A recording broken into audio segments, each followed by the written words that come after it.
진짜 연애해봐요.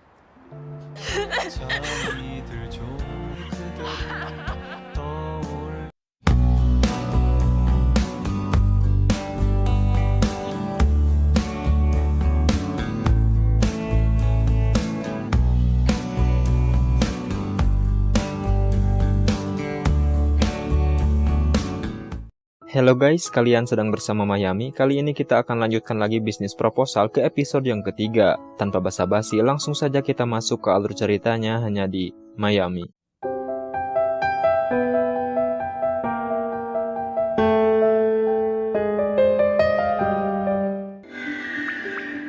Setelah tidak sengaja bersilaturahmi bibir dan lolos dari adiknya, keesokan harinya Taemu mengajak Shinhari bertemu untuk membicarakan kontrak.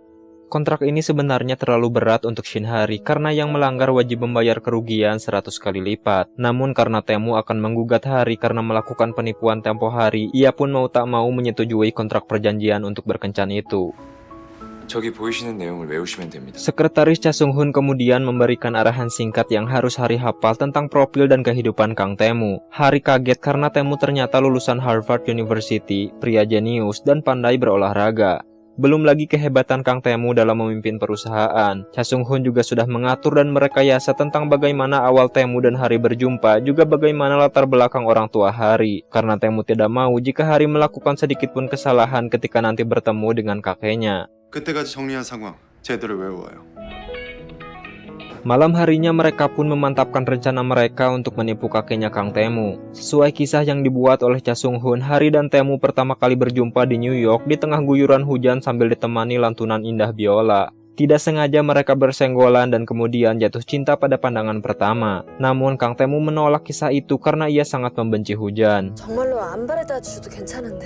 Hari pun pulang diantar oleh Kang Taemu di mana ia sudah merasa sangat lelah dan tertidur di mobil. Taemu memegang kepala Hari supaya lehernya tak merasa sakit. Namun bukannya memindahkan kepala Hari ke pundaknya, justru ia malah menoyor kepala Hari sampai terjeduk jendela mobil. Ketika Hari sudah turun, tampak jelas riasan wajahnya menempel di kaca mobil sampai membuat Taemu tersenyum sendiri. 왜 웃으십니까?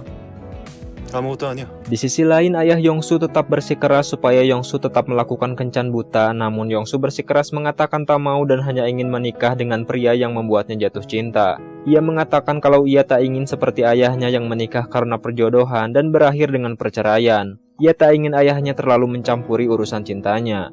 너 그렇게 마음대로 살 거면 아니 나가서 살든가. Kemudian ayah Yongsu bilang jika memang tak ingin ayahnya ikut campur maka ia harus pergi dari rumah dan hidup sendiri. Yongsu yang keras kepala langsung angkat kaki dari rumahnya. Kemudian ayahnya juga meminta black card yang dipegang oleh Yongsu karena mulai sekarang ia harus benar-benar mandiri dengan hasil gajinya sendiri.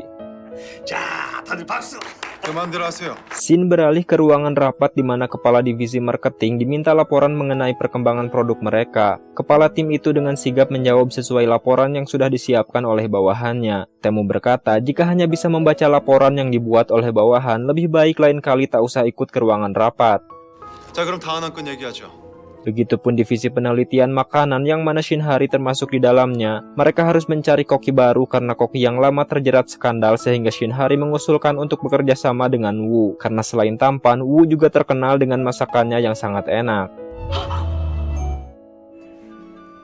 Malam itu Hari langsung datang ke restoran Wu dan memotret semua contoh makanan yang akan direkomendasikan ke perusahaannya. Hari kemudian menyarankan jika ravioli kimchi putih sangat cocok dengan tema kali ini. Ia menyuruh Wu untuk menjadikan masakan itu sebagai menu utama. 백김치 라비올리? Keesokan harinya Shinhari menyerahkan profil dan semua menu menarik dari restoran Wu kepada kepala tim. Hari juga menjelaskan bagaimana ia memilih ravioli kimchi putih karena sesuai dengan tema perusahaan. Melihat Hari sangat kompeten dan tahu banyak hal mengenai Wu, kepala tim meminta supaya Hari saja yang menjelaskan kepada CEO perusahaan yaitu Kang Taemu. Meskipun Hari menolak karena tak mau bertemu dengan Kang Taemu, namun ia tetap harus ke sana karena kepala tim tidak boleh membaca laporan bawahannya di dalam rapat. Jadi Harilah yang harus mempresentasikannya sendiri di hadapan Kang Taemu. 죄송합니다. Rapat pun dimulai dan Hari memutuskan hadir menggunakan masker untuk menutupi wajahnya. Kang Taemu yang tidak bisa mendengar dengan jelas suara Hari langsung memintanya untuk membuka masker itu, namun Hari tidak kehabisan akal. Ia mengatakan jika ia sedang flu sehingga akhirnya mendapat izin dari Kang Tae-moo untuk presentasi menggunakan masker. Ia kemudian bisa menjelaskan materi proposalnya dengan sangat tenang. Setelah proposalnya diterima, ia bergegas pergi menemui Woo untuk memberitahunya. Ia bingung mengapa restoran itu sepi padahal belum waktunya tutup. Tiba-tiba, Hari melihat Woo sedang bersama seorang wanita dan Woo mencium wanita itu. Hari yang terkejut sekaligus patah hati kemudian pergi dari sana.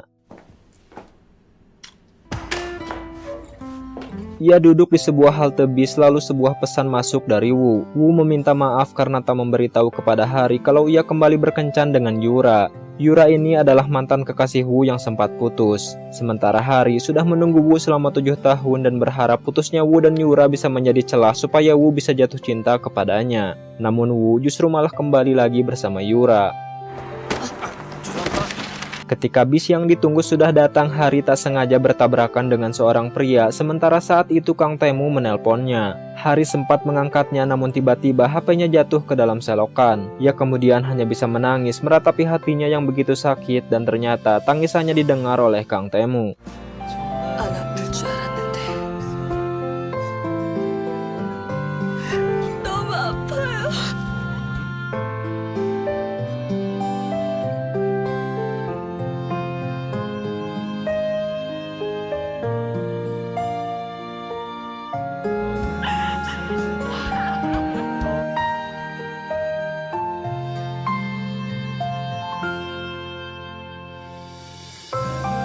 대체 무슨 일이 있길래? Tibalah di mana Hari akan bertemu dengan kakeknya Tae-moo. Ia bersiap-siap dan kemudian menemukan tiket konser yang pernah diberikan oleh Woo di hari ulang tahunnya yang mana konser itu berlangsung hari ini. 청심환이라도 먹고 올 걸 그랬나. Tak bosan Hari berkata kepada Tae-moo kalau ia selalu takut jika nanti ketahuan oleh kakeknya. Tae-moo bilang jika takut ketahuan cobalah untuk mencintainya dengan sungguh-sungguh. Hari pun kaget mendengarnya. Ketika bertemu dengan kakeknya, kakek sebenarnya sedikit risih dengan penampilan Hari. Riasan tebal, rambut berwarna, juga pakaian yang begitu nyentrik. Kakeknya memastikan apakah benar Hari yang bernama Gemhi ini mencintai Tae-moo. Tentu saja Hari menjawab ya. 왜 헤어졌었어요? Tapi kata kakeknya mengapa mereka sempat putus. Pertanyaan itu tidak ada di latihan Kang Tae-moo dan Hari. Untungnya Hari bisa berimprovisasi dan menjawab kalau Tae-moo terlalu sibuk bekerja sehingga akhirnya mereka putus. Tapi mereka kembali bersama karena Tae-moo pernah meninggalkan rapat penting hanya demi Hari. Bahkan meskipun Tae-moo benci hujan, ia berani menerobos hujan lebat hanya untuk menemuinya.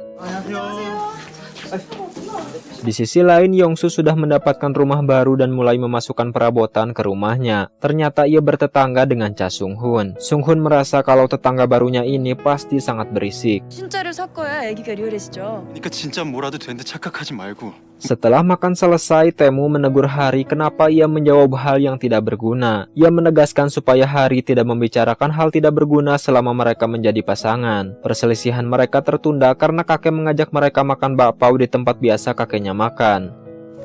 찐빵을 씨. 아니 뭐 저렇게 예민해.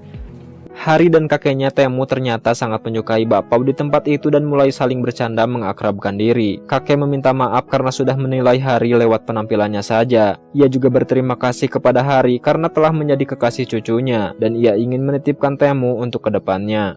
Di sela obrolan mereka, Hari tak sengaja menjatuhkan tasnya, namun untung saja nama pengenalnya tidak dilihat oleh kakek. Namun kakek menemukan tiket konser yang sebelumnya dibawa oleh Hari sehingga ia meminta mereka berdua untuk datang ke konser tersebut. Kakek juga mengantar mereka langsung ke depan gedung konser karena tak mau Kang Tae-moo berbohong dan kembali bekerja tanpa sepengetahuannya.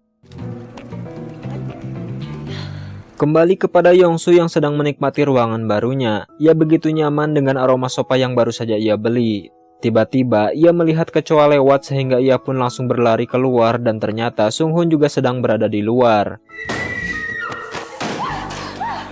Ia meminta maaf karena lancang naik ke gendongan Sung-hun dan mengatakan kalau ia sangat takut oleh kecoa itu. 제가 부탁 하나만 드려도 될까요? Meminta bantuan kepada Sung-hun ternyata tak sepenuhnya tepat, karena terlihat jelas kalau Sung-hun juga merasa geli melihat kecoa. Ia hanya menyemprot-nyemprot obat anti serangga lalu membuangnya di toilet. Yongsu berterima kasih dan ia berharap bisa berteman baik dengan Sung-hun. Tapi Sung Hoon menolaknya karena Yongsu sudah pernah menyebabkan bosnya sendiri alias Kang Taemu kesusahan. Yongsu pun merasa kalau ia sudah ditolak mentah-mentah meskipun hanya sebagai seorang tetangga. 들어갔다가 할아버님 가시면 그때 다시 나와요.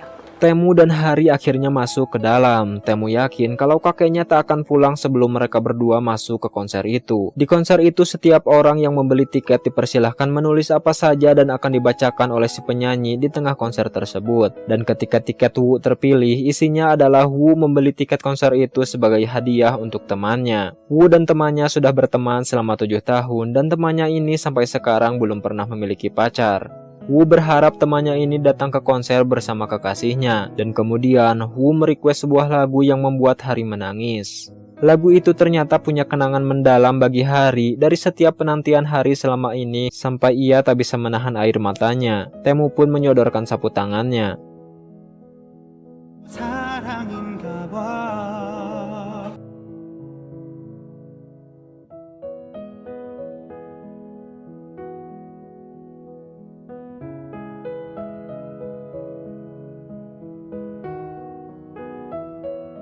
Mereka pun pulang dan Hari dalam keadaan murung setelah menangis, bahkan sampai tak memperhatikan langkahnya.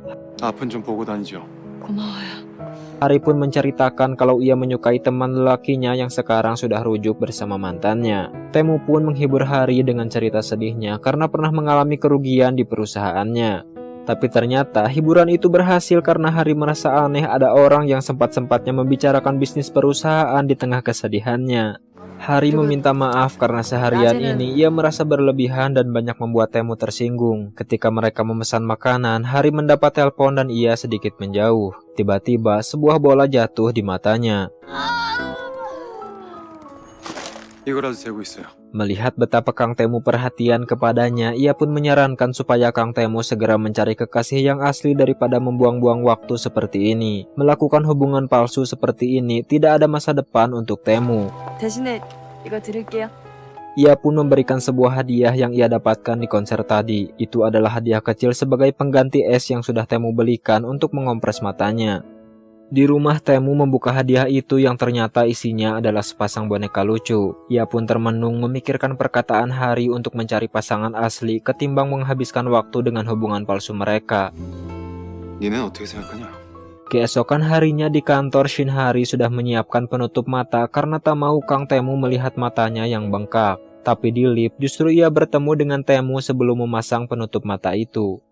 Dan itulah bisnis proposal episode 3. Semoga kalian selalu bahagia. Sampai jumpa di video berikutnya.